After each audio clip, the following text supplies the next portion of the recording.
Hello and welcome back to Pant commerce classes. देखिए class 12th accountancy one shot revision में आज हम आपके लिए थर्ड पार्ट लेकर के आए हैं। पहले दो पार्ट में हमने 8 क्वेश्चन डिफरेंट चैप्टर्स के कवर किए। आज हम थर्ड पार्ट आपके लिए लाए हैं जिसमें हम आपको आज डिवेंचर के क्वेश्चन से स्टार्ट करेंगे। लास्ट पार्ट में भी हमने डिवेंचर का क्वेश्चन किया था जिसमें हमने issue of debenture with terms of redemptions आर नोन किया था लास्ट। आज हम करेंगे issue of debenture for consideration other than cash. इन क्वेश्चंस में जो कंसिडरेशन अदर देन कैश वाले होते हैं आपको ध्यान रखना पड़ेगा कि परचेज कंसीडरेशन अगर आपको दिया हुआ है इफ गिवन, तो आपका गुडविल या फिर कैपिटल रिजर्व इनमें से एक चीज जरूर निकल करके आती है। अगर आपके क्रेडिट के टोटल ज्यादा है और डेबिट में बैलेंस निकल रहा है तो गुडविल आएगी, डेबिट बढ़ा है क्रेडिट में आंसर कुछ निकल करके आ रहा है तो वो कैपिटल रिजर्व होगा। तो देखिए क्वेश्चन करते हैं और आपको भी समझ में आ जाएगा क्या है चीज। Ravindra limited purchase following assets and liabilities of Pankaj limited for a purchase consideration of 6 lakh. दिया हुआ है इसमें कंसिडरेशन, तो आपका कुछ ना कुछ जरूर निकलेगा। In the books of Ravindra limited ने परचेज किया तो उसकी बुक में लिखेंगे क्या क्या परचेज किया है। जितनी भी एसेट परचेज किया सब डेबिट कर दी जाएंगे। तो देखिए land and buildings account debit, land and building है 340 की। फिर plant and machine account debit ये है 150। इसके बाद स्टॉक अकाउंट डेबिट 45। नेक्स्ट है डेटर्स अकाउंट डेबिट 56। अब देखिए 4 एसेट आ गए, लाइबिलिटी है क्रेडिटर। तो हम क्या करते हैं थोड़ा सा गैप छोड़ देंगे कि अगर गुडविल निकली तो उसको लिखा जा सके। तो यहां हम लिखते हैं 2 क्रेडिटर्स अकाउंट। क्रेडिटर्स हैं 47 के और कोई लायबिलिटी नहीं है तो आप कंसिडरेशन लिख दें। आप जिससे परचेज किया है उसका नाम लिखें, यानी कि पंकज लिमिटेड, यहाँ लिखेंगे 2 पंकज लिमिटेड। यहाँ लिखेंगे हम 6 लाख रुपीज़। तो देखिए क्रेडिट का टोटल 647 तो आपके सामने है ही। अब इनको टोटल कर लेते हैं। तो ये आ गया आपका 340 प्लस 150 प्लस 45 प्लस 56, तो ये हो गया 591। लेस करेंगे 640 में से 9 गया 5, 56,000 बच गया। तब देखिए 56,000 जो बच गया वो ये टोटल बढ़ा है, यहाँ बचेगा, यानी कि जो छोटा होता है वहां पर लिखी जाती है बैलेंसिंग फिगर। तो 56 आपको यहाँ लिखना पड़ेगा बराबर करने के लिए, क्योंकि डेबिट के बराबर होनी चाहिए। तो जब यहाँ लिखोगे तो डेबिट में अगर बचता है तो गुडविल होगी वो। तो यहाँ लिखिए आप गुडविल अकाउंट डेबिट। अगर यहाँ बचता तो आप लिखते हैं 2 कैपिटल रिजर्व। ठीक है, डायरेक्शन आप लिख सकते हैं being business of Pankaj limited purchased, या being assets and liability of Pankaj limited purchased. अब देखिए दिया क्या है इनको, क्या लिखा हुआ है कि रविंद्र लिमिटेड पे 30,000 by issuing a cheque and discharge balance consideration by issuing debentures. 30,000 रुपये कैश दे दिया। तो आप लिखें यहाँ पर Pankaj limited debit to bank account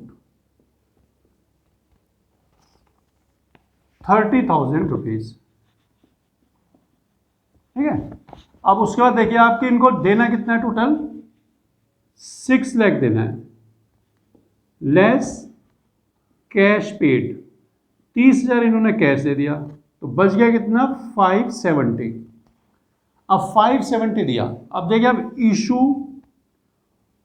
price of debenture, debenture 100 रुपये का एक है और क्या लिखा है इसमें कि 10% डिस्काउंट पर इशू, यानी कि 10% कम करना पड़ेगा आपको 90 रुपीज़, यानी कि एक डिवेंचर से 90 रुपये का पेमेंट हो पाएगा।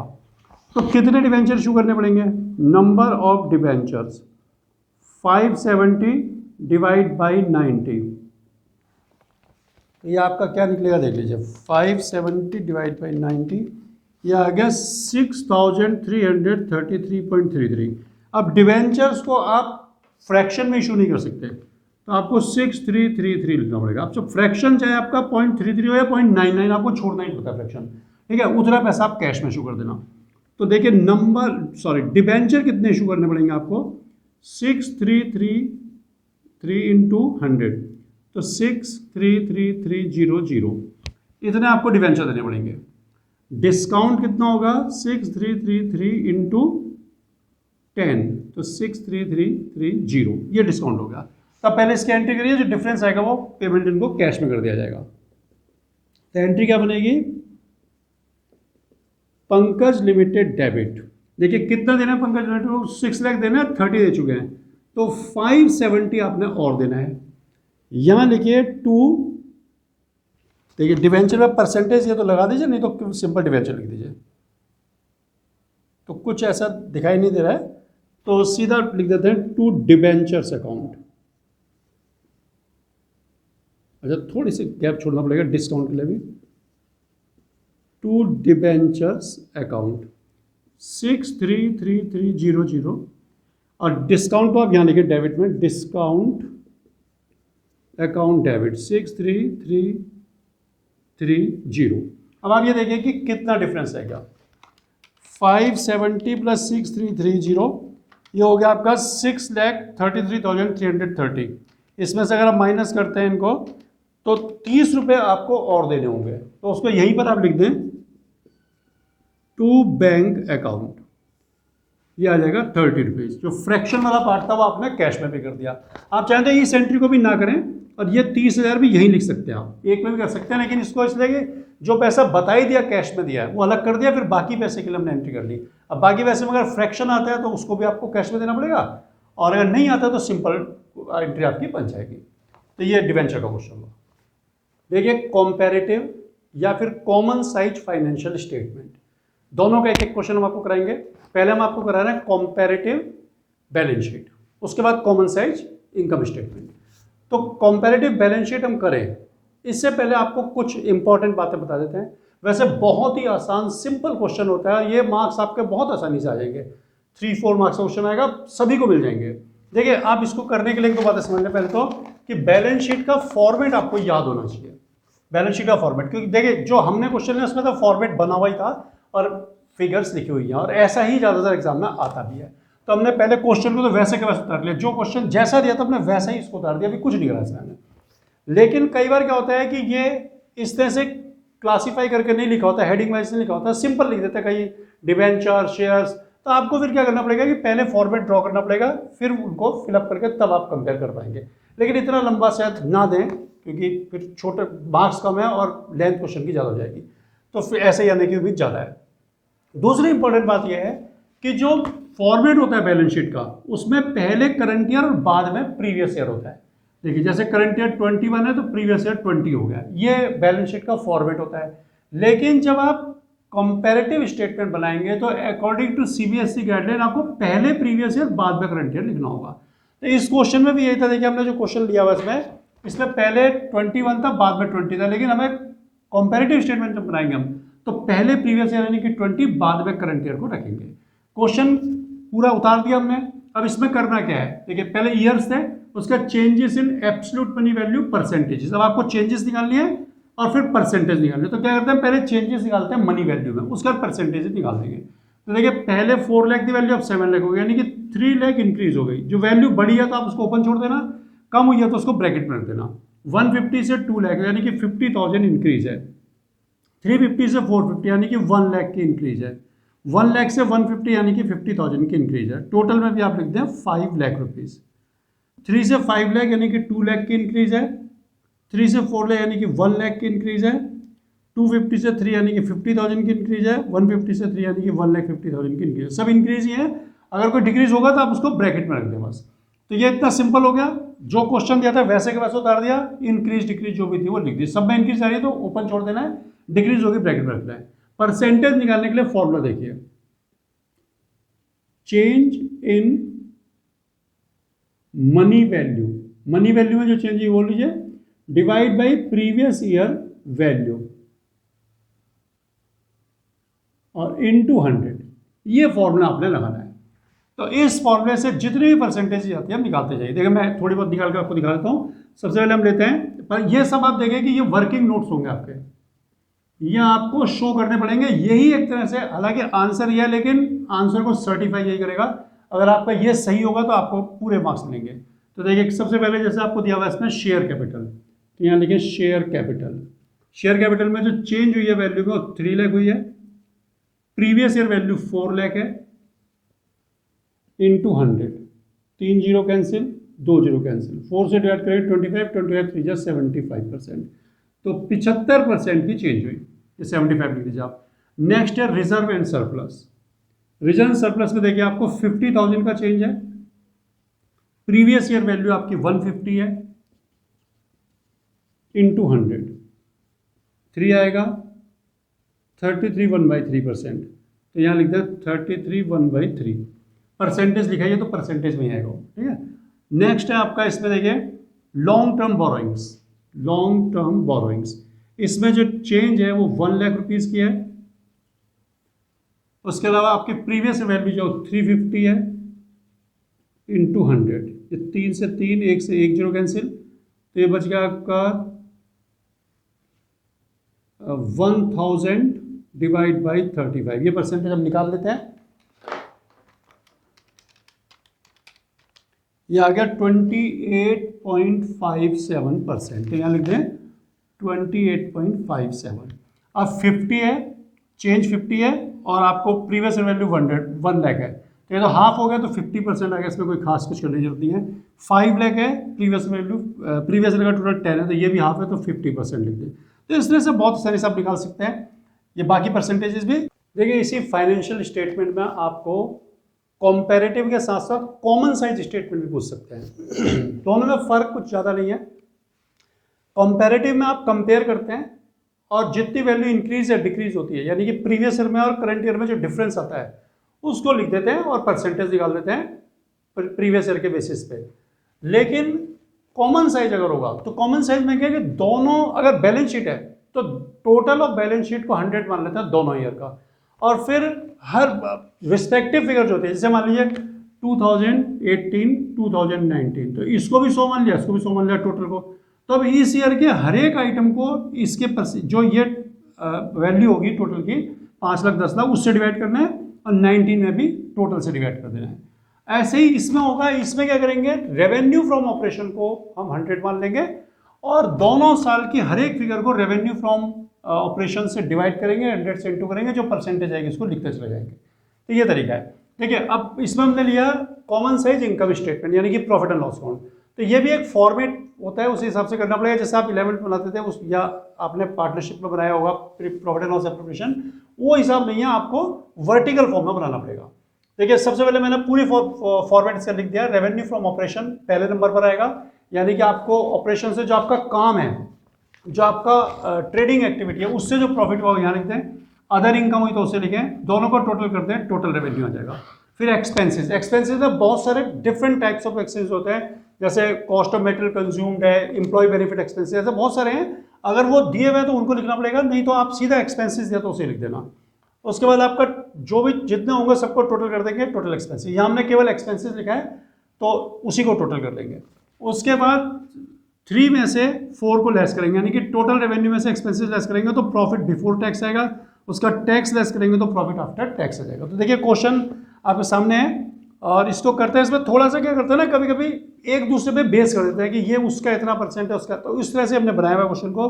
Revenue from operation 6 times of other income, और 18 में लिखा है 8 टाइम्स ऑफ अदर इनकम। तो पहले 17 फिर 18 लिखना था, इसमें दिया भी वैसे ही है। तो पहले अदर इनकम हमको मालूम है, वो लिख लेते हम 5 लाख रुपीज और 7 लाख रुपीज। अब देखिए क्या बोला गया है, रेवेन्यू फ्रॉम ऑपरेशन 17 में 6 टाइम ऑफ अदर इनकम, तो इसको 6 से इंटू कर दो, तो 6 5 जा 30, यानी कि 30 लाख होगी। और दूसरे में लिखा है 8 टाइम्स ऑफ अदर इनकम, तो इसको 8 से कर दो, 8 7 जा 56, ये आपका आ गया। अब इसको टोटल कर लेंगे तो 35 टोटल रेवेन्यू, और यहां पर आपका आ गया 63 टोटल रेवेन्यू। ये हो गया। एक्सपेंसेस आपको दिया 20% of revenue from operation. Revenue from operation का 20%, यानी कि इसका 20% आप निकाल लें, 6 लाख आ जाएगा। और दूसरे में भी आपको दिया 30% है इसमें, तो 56 का 30%, तो 1 जीरो काटते हैं, 560 आपका 10% हो गया। 3 से इंटू कर दें इसको, तो ये आ जाएगा आपका 4 जीरो हो गया, 3 6 18, 3 5 15 और 1 16,80,000।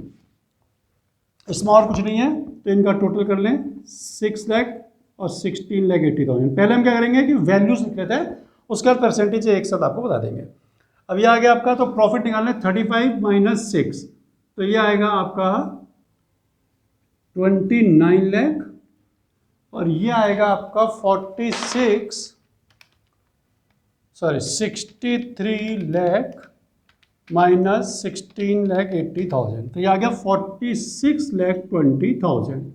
अब इनका 40% टैक्स इंटू 40%, तो ये आएगा 18,48,000। इसे माइनस करेंगे 4620 में से, तो ये बचा 2772। ऐसे 29 लाख का भी निकाल लो 40%, ये आ गया 1160। इसको माइनस करेंगे 29 लाख में से आएगा 17,40,000। तो ये आपको सबसे पहले करना है कि जितनी भी फिगर्स हैं आप उनको कैलकुलेट कर लें और उसके बाद आपको कॉमन साइज स्टेटमेंट में करना क्या होगा, आपको अब इन दोनों ईयर को कॉमन करना होगा। यानी कि जो इनकी रेवेन्यू फिगर है ना, इसको आप 100 मान लें यहाँ पर भी और 100 मान लें यहाँ पर भी, तो अब क्या हुआ कि ये आपका साइज कॉमन हो गया। दोनों साल की रेवेन्यू को हमने 100 मान लिया। अब हर एक फिगर रिस्पेक्टिवली 17 की हर एक फिगर 30 लाख से डिवाइड इंटू 100, 18 की हर एक फिगर को आपने 56 लाख से डिवाइड इंटू 100 करना है। जो आएगा सामने लिखते जाइए, कॉमन साइज स्टेटमेंट आपका तैयार हो जाएगा। ऐसी बैलेंस शीट में आप टोटल को ले लेना और प्रॉफिट एंड लॉस में इनकम स्टेटमेंट में आपको बताया जाएगा कि रेवेन्यू को लेते हैं। तो देखिए परसेंटेजेस में आपको बताता हूँ, निकाल करके 2017 2018। तो तरीका क्या है देखिए, मैं एक बार लिख देता हूँ फॉर्मूला इसका निकालने का। क्या आप लिखें, percentage equal to item divide by revenue from operation into 100, दोनों में ये रहेगा। तो 17 में सबसे पहले देखिए आप, ये तो 100 हो गया ना।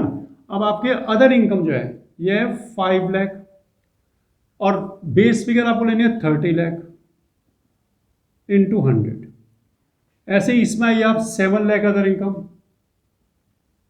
बेस फिगर 56 है इंटू 100।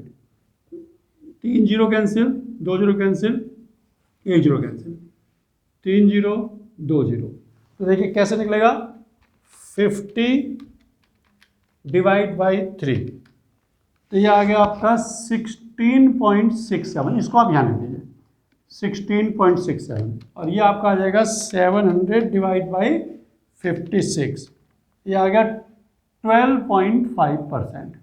इसको यहाँ लिख दीजिए। अब देखिए ये ऐड लिखा हुआ है, अदर इनकम इस पर ऐड होगी, तो टोटल रेवेन्यू आपका 116.67 और 112.50। अब आप बाकी फिगर्स को लिखते जाएं। एक्सपेंसेस देखिए आपका कितना था, 6 लाख है, डिवाइड करेंगे आप 30 लाख से। डिवाइड हमेशा पूरी फिगर, इस लाइन की सारी फिगर 30 से, इस लाइन की सारी फिगर आपको 56 से डिवाइड करनी है into 100। 3 zero cancel, 2 zero cancel, ये कैंसिल, 3 2 6, 2 10 20। तो ये 20% हो गया आपका। उसके बाद आप देखें यहाँ पर आपका है 1680 divide by 56 lakh into 100। 3 zero cancel, 2 zero cancel, तो 1680 डिवाइड बाई 56, यह है आपका 30%। तो ये आप 30% यहाँ लिख दें। अब आपको क्या करना है, देखो लेस वाला है ना, ये तो क्या लिखा है पर टोटल एक्सपेंस पहले कर लीजिए आप 20 और 30। अब आपको निकालना है प्रॉफिट बिफोर टैक्स, तो 3 माइनस 4, तो ये 3 आपका इतना है और 4 ये आ गया आपका। तो आप माइनस करेंगे तो बचेगा आपका कितना, देखिए 116.67 माइनस 20, तो ये बचा आपका 96.67। इसके बाद 112.5 माइनस 30, तो ये बचेगा आपका 82.5। फिर आपका बस एक लास्ट है लेस टैक्स, तो टैक्स आपका 1160 है और रेवेन्यू आपका 30 लाख है इंटू 100। 3 जीरो 2 जीरो, तो ये आ गया 1160 डिवाइड बाई 30, यह आएगा आपका 38.67। इसको यहाँ लिख दे 38.67। उसके बाद आपका नेक्स्ट ईयर जो है, इसमें आपका जो टैक्स है वो 1848 है और रेवेन्यू फिगर है 56 lakh into 100। 3 zero cancel, 2 zero cancel, तो 1848 डिवाइड बाई 56, ये आ गया आपका 33%, यहाँ लिखें 33%। अब इनमें से माइनस कर दें 9, ये तो देखिए 0 0 ही हो गया, 6 और 8 में 3 गया 5, 56। और इसमें से करें 82.5 माइनस 33 तो 49.5, ये आपका आंसर आ गया। अब आप चेक करना चाहें तो निकालने की 1740, 30 लाख का इतने परसेंट होना चाहिए। देखिए 1740 डिवाइड बाई 30 लाख इंटू 100 तो उतना ही आ रहा है, एक मिनट, 96.67 माइनस 38.67, 58 आएगा सॉरी। देखिए अब हमने चेक करें 56 था, ये 48 तो पता चल गया गलत हो गया।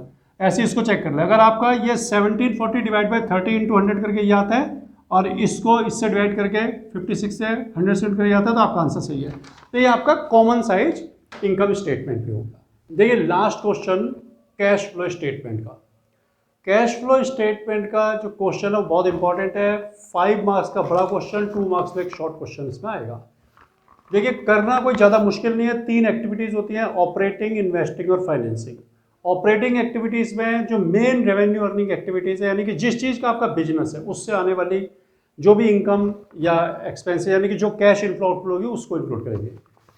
इन्वेस्टिंग में नॉन करंट एसेट जैसे land, building, plant, machine, furniture, इनसे जो कैश आएगी जाएगी इसको इंक्लूड करते हैं। फाइनेंसिंग में नॉन करंट लाइबिलिटीज जैसे share, debenture, long term borrowings, इनसे जो कैश आती है तो इसे लेते हैं। करने का तरीका क्या है? देखिए बिल्कुल सिंपल, आपको बता दो तरीका करने का। पहले आप फॉर्मेट तो आपको बनाना ही पड़ेगा। देखिए लीगल फॉर्मेट है AST के हिसाब से, ये फॉर्मेट आप ड्रॉ कर लें, क्वेश्चन देख लें, आपको आइडिया आ जाएगा कि कितनी स्पेस किसके लिए छोड़ दी है। तो आप एक फॉर्मेट ड्रॉ कर लें, उसके बाद आप क्वेश्चन को पढ़ें और एडिशनल इन्फॉर्मेशन देखें। जिस आइटम के बारे में एडिशनल इन्फॉर्मेशन दे रखी है, अगर उसके बैलेंस दिए में ऊपर बैलेंस शीट में या नोट्स टू अकाउंट में, तो आपको उसका अकाउंट बनाना पड़ेगा। जैसे इसमें प्लांट एंड मशीनरी का दे रखा है तो उसका बैलेंस है तो हमने बना दिया। डेप्रिसिएशन का भी दिया लेकिन डेप्रिसिएशन का बैलेंस नहीं है तो हमने नहीं बनाया। ठीक है, करने का तरीका क्या होगा कि आप एक तो ये इस तरह से पहले ड्रॉ करें, अकाउंट बनाने और नोट नंबर बनाने की नेट प्रॉफिट निकालने के लिए बिफोर टैक्स आप ये बना के रखने यहाँ पर। अब आपको करना क्या है कि सबसे पहले आप एडिशनल इन्फॉर्मेशन को कवर करें, उसके बाद नोट्स टू अकाउंट को कवर करें और उसके लास्ट में बैलेंस शीट में जो बच गया उसको कवर करें, आपका क्वेश्चन सही हो जाएगा। ये 3 स्टेप में आपको चलना है। तो देखिए सबसे पहले हम क्या करेंगे, जो हमने अकाउंट बनाया ना इसका हम बैलेंस डाल लेते हैं। टू बैलेंस ब्रॉट डाउन, तो प्लांट एंड मशीन का बैलेंस आपको दिया हुआ है 1 लाख ओपनिंग बैलेंस है और by balance carried down, closing balance हमको इसमें दिया हुआ है 2,50,000 और नेट प्रॉफिट आप यहां लिख दें। देखिए नेट प्रॉफिट आपको नोट्स में दिए हुए सब ये 5565 यानी कि 10,000 रुपये इंक्रीज हो गया, तो इसको आप 10,000 रुपये यहाँ लिख दें। अब एड लेस यहाँ पर हो जाएगा अकॉर्डिंग टू द कंडीशंस जैसा दिया हुआ होगा। तो सबसे पहले हम क्या करेंगे, जो एडिशनल इन्फॉर्मेशन दी है इसको कवर अप करते हैं। सबसे पहले देखिए क्या लिखा है, plant and machine having book value 50,000 on which depreciation worth 12,000 was provided till date was sold for 38,000। ध्यान ये रखना है कि बुक वैल्यू क्या होती है, ये होती है कॉस्ट माइनस डेप्रिसिएशन। तो आपको दिया हुआ है कि बुक वैल्यू 50,000 और डेप्रिसिएशन 12 डाल दी, तो ये डेप्रिसिएशन को आपको ट्रीट नहीं करना 12,000 की, क्योंकि बुक वैल्यू दिया तो ऑलरेडी डेप्रिसिएशन लेस हो रखी है उसमें। अगर लिखते हैं कि कॉस्ट 50 है फिर आपको लेस करके इसे, क्योंकि डेप्रिसिएशन का आउट नहीं है तो आपको इसको लेस करना पड़ता है और 38 इसकी बुक वैल्यू हो जाती है। लेकिन अब बुक वैल्यू 50 है तो आपको 50 लेना है, 12,000 को यूज़ नहीं करना है। तो देखिए क्या बनी एंट्री, आपने बेचोगे इसको तो बैंक अकाउंट डेबिट कैश आपके पास आएगी और लॉस हुआ है profit and loss account debit to plant and machine account, ये जर्नल एंट्री आपकी बनेगी इसमें। देखिए बेचा है आपने इसको कितने में, 38 में, और कितनी बुक वैल्यू है 50,000, तो 12,000 का इसमें लॉस हुआ। अब देखिए बेचने से जो कैश आई है प्लांट एंड मशीन को, ये इन्वेस्टिंग एक्टिविटी है, तो इन्वेस्टिंग एक्टिविटी में पैसा आया है तो ऐड, गया है तो लेस हो जाएगा। तो यहां लिखते हैं हम इसे plant and machine sold 38,000 rupees. Profit and loss debit, ये नुकसान हुआ है तो इसको ऑपरेटिंग एक्टिविटी में लिखा जाएगा loss on sale of plant and machine 12,000 rupees. ये दोनों हो गए।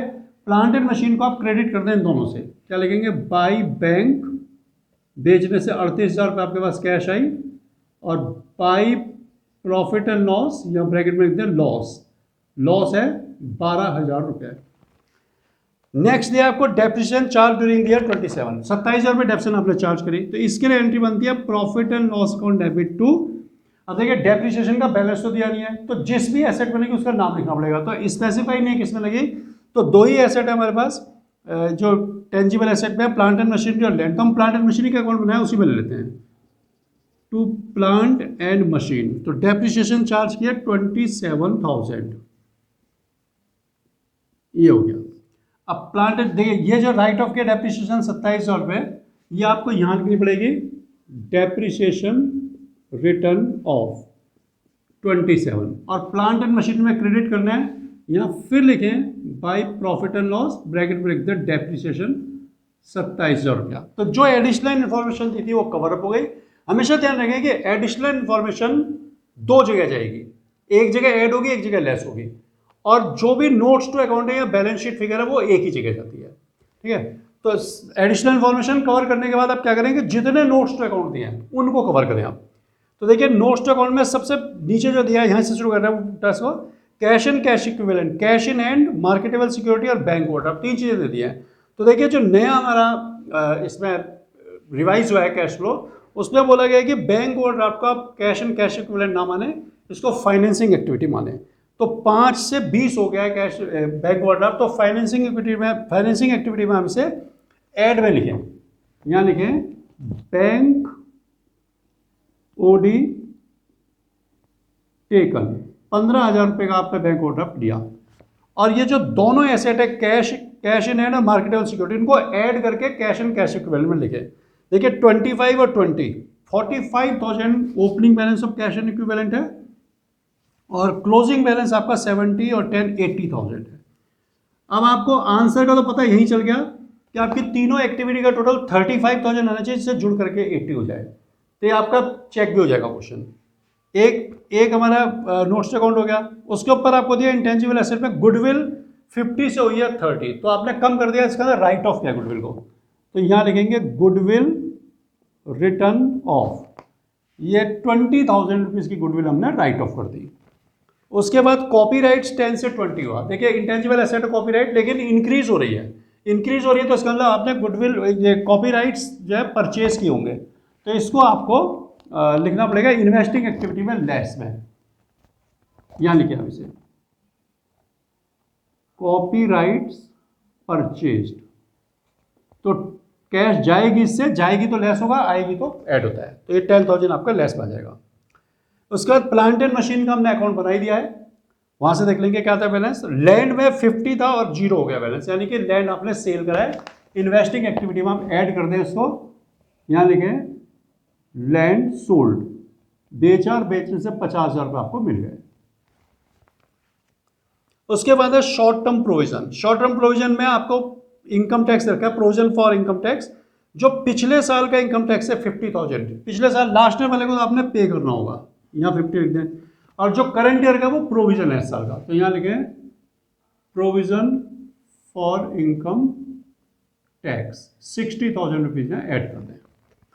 ऊपर आते हैं सन्ड्री क्रेडिटर। सन्ड्री क्रेडिटर देखिए करंट लाइबिलिटी है 25 से हो गई 40, इंक्रीज हो गई है, तो increase in current liability add होगी, तो यहाँ लिखते हैं हम सन्ड्री क्रेडिटर्स, ये हो गया हमारा 15,000 का इंक्रीज।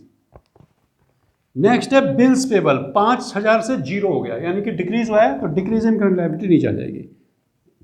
ये अपना जो लिखा है add decrease in current asset increase in current liability, increase in current asset decrease in current liability, तो बीपी आपका डिक्रीज हो गया है 5,000, इसको लेस में ले लें। इससे ऊपर है आपके पास long term borrowings. Long term borrowings आपकी डिवेंचर है, पहले 50 से 1 लाख हो गया, तो यह आपकी फाइनेंसिंग एक्टिविटी में ऐड में आएगा, तो यहाँ लिखें 10% डिवेंचर्स इशूड, ये इशू किए हैं 50,000 रुपीज़ के। उसके बाद 12% सिक्योर्ड लोन 30 से हो गया 20, तो ये आपने पेमेंट किया, रिडीम किया होगा, तो यहाँ लिखें 12% सिक्योर्ड लोन रिडीम्ड, ये 10,000 आप यहाँ लिख दें। अब इन दोनों पर आपको इंटरेस्ट निकालना होगा। अब देखिए ये कुछ नहीं लिखा कि जो ये डिवेंचर आपने इशू किए हैं या जो सिक्योर्ड रिडीम किए किस डेट पे किए हैं। जब इन्फॉर्मेशन नहीं होती तो आपको इंटरेस्ट हमेशा ओपनिंग बैलेंस पे निकालना होगा। तो जो 10% डिवेंचर्स है इसका ओपनिंग बैलेंस है 50,000, तो 5,000 आ जाएगा। और जो 12% सिक्योर्ड लोन इसका ओपनिंग बैलेंस है 30,000, तो इस पर आ जाएगा 3,600। तो टोटल 8,600 इंटरेस्ट आपको पे करना पड़ेगा। अब ये देखिए इंटरेस्ट का कोई बैलेंस नहीं था, ये एक इन्फॉर्मेशन के थ्रू हमने निकाल लिया, यहाँ से परसेंटेज देख के, तो इसको दो जगह ट्रीट करना है। तो इंटरेस्ट पे करोगे तो फाइनेंसिंग एक्टिविटी में आप इसे पहले लेस में लिखें, interest paid on long term borrowings 8,600। अब इसको प्लस भी करना है तो ये ऑपरेटिंग एक्टिविटी में यहाँ आ जाएगा add, interest paid on long term borrowings 8,600। देखिए अब एक नोट्स टू अकाउंट में और बचा हुआ है, सिक्योरिटीज प्रीमियम 5 to 15 और balance in statement of PNL. Balance in statement PNL का डिफरेंस हम ले चुके हैं ऑलरेडी। सिक्योरिटीज प्रीमियम आपका 5 से 15 में 10,000 बढ़ गया, तो इसका मतलब हुआ कि आपने या तो शेयर या फिर डिवेंचर इशू किया जिस पे लिया है, तो शेयर भी इसमें इशू कर रखा है। देखिए कितना रखा है शेयर इसमें 120 से 40 से सॉरी 160, तो 40,000 के शेयर इशू किए हैं। तो हम यहाँ लिखते हैं share issued plus security premium, इसमें जोड़ देते हैं, जगह की कमी यहाँ पर। तो 40 तो हो गया और 10 शेयर प्रीमियम, तो 50,000 रुपीज टोटल हो जाएगा। तो जितनी हमको नोट्स टू अकाउंट दी थी वो कवर अप हो गई। अब हमें क्या करना है, बैलेंस शीट को वापस एक बार पढ़ते हैं और जो अनएडजस्टेड आइटम है उनको एडजस्ट कर देना है। तो देखिए सबसे पहले शेयर कैपिटल हमने कर लिया है, अब बाकी 1, 2, 3, 4 जो नोट्स हमने नोट्स टू अकाउंट से कवर कर दिए। लाइबिलिटी साइड में 5 और 6 जो नोट्स में कवर हो गए। नॉन करंट ऐसे इन्वेस्टमेंट बचता है 40 से 50। नॉन करंट इन्वेस्टमेंट इंक्रीज हो रहा है सर, इन्वेस्टिंग एक्टिविटीज में आपको लिखना होगा किसमें, लेस में। नॉन करंट इन्वेस्टमेंट्स परचेज, ये परचेज किया गया है 10,000 का, यहां लिख देते हैं इसको। उसके बाद देखिए आगे इन्वेंट्रीज 30 से 40। इन्वेंट्रीज करंट एसेट होती हैं, इंक्रीज हो रही हैं, तो आपको इसको लेस करना पड़ेगा। यहां लिख दीजिए इन्वेंट्रीज 10,000। उसके बाद है trade receivable. Trade receivable current asset है, डिक्रीज हो रहा है, ये ऐड होगा। ट्रेड रिसीवेबल 10,000 डिक्रीज हो रहा है, इसको ऐड में लिख देते हैं। उसके बाद आपको दिया हुआ है कैश एंड कैश इक्विवेलेंट, वो हमने इन्वेस्ट इसमें नोट्स टू अकाउंट से कवर कर लिया था। तो जितनी चीजें दी थी वो हमने ऑलमोस्ट सभी कवर कर ली है। तो देखिए अब इनको हमें क्या करना है, क्लोज करना है जितने भी अकाउंट्स वगैरह बने, और फिर कैश फ्लो स्टेटमेंट आपका बन जाएगा। तो सबसे पहले हम क्या करते हैं, इसका टोटल करते हैं 70,000। तो ये आप यहां लिख दें 70,000 नेट प्रॉफिट के सामने, ये कंप्लीट हुआ। अब इसके बाद देखिए आप प्लांट एंड मशीन अकाउंट 38 और 12 50,000, तो ये हो गया प्लस 27 प्लस 250, ये हो गया 327। 327 में से 1 लग गया 227, तो ये लिख दीजिए आप टू बैंक परचेज। परचेज क्या होगा, आपने प्लांट एंड मशीनरी को परचेज करेंगे तो इन्वेस्टिंग एक्टिविटी है, कैश जाएगी आपके पास से, लेस में लिख दें प्लांट एंड मशीन परचेज्ड 227। थोड़ा शॉर्ट कर लेते हैं परचेज्ड, और इसको थोड़ा ठीक से लिख लो 227। ये सब कंप्लीट। अब आपको बस केवल सारी एक्टिविटीज का टोटल कर लेना है। देखिए ये 70 प्लस 12 27 20 86 137,600। इसमें लेस में कुछ नहीं है, तो ये 137,600 ही रहेगा। फिर ऐड में 25 ऐड कर दो इसमें, 162,600। इसमें से ये आप 15,000 माइनस कर दें, -15 147,600। फिर ये टैक्स पेड माइनस करें 50,000, ये हो गया 97,600। ठीक है, ये प्लस वाला तो लिखेंगे cash flows from operating activities A. अब आएंगे अब इसमें इन्वेस्टिंग में, ये हो गया 88 और ये हो गया 247। अब 247 माइनस 88, तो 159 ये माइनस में आएगा, तो इसको हम लिखेंगे cash used in investing activities. अब देखिए, अब आ जाइए फाइनेंसिंग में, 5115 हो गया ये, 50 1 लाख और 115 और ये 18,600 माइनस करिए, तो 1,15,000 में से 18,600 माइनस करेंगे तो 96,400 आ गया। अब आप देखिए तीनों एक्टिविटी का टोटल करके हम देख लेते हैं। एक्टिविटी ए में आपका प्लस है 97,600, एक्टिविटी बी में माइनस है, तो पहले सी ले लेते हैं। एक्टिविटी सी में माइनस आ रहा है, प्लस आ रहा है 96,400, इनका टोटल हो गया 194। देखिए 194 हुआ, और जो 194 यहाँ लिख लेते हैं, और इन्वेस्टिंग में जो आपका माइनस आ रहा है वो है 159, तो इनका ये माइनस है, तो 194 माइनस 159, तो 35,000 आपके पास प्लस का बचेगा, क्योंकि आपके पास प्लस का टोटल जो है बढ़ाई, माइनस का 190 प्लस का 194 है, माइनस का 159 है, तो ये आपके पास 35,000 बच गया। तो 35,000 आप यहाँ लिखें, ये हमने पहले भी कर लिया था कि 35 लाना है, 45 प्लस 35 80, तो आपका टोटल मिल गया, तो इसका मतलब आपका क्वेश्चन सही है। तो इस तरह से आप इनकी प्रैक्टिस करिए खूब अच्छे से, इतनी चीज़ों को आप अच्छे से देखिए करिए, एग्जाम में आपके बहुत अच्छे मार्क्स आएंगे। कोई भी आपकी क्वेरी हो, कोई और आपकी रिक्वायरमेंट हो, आप डिस्क्रिप्शन में बताएं, और चैनल को लाइक और सब्सक्राइब जरूर करें।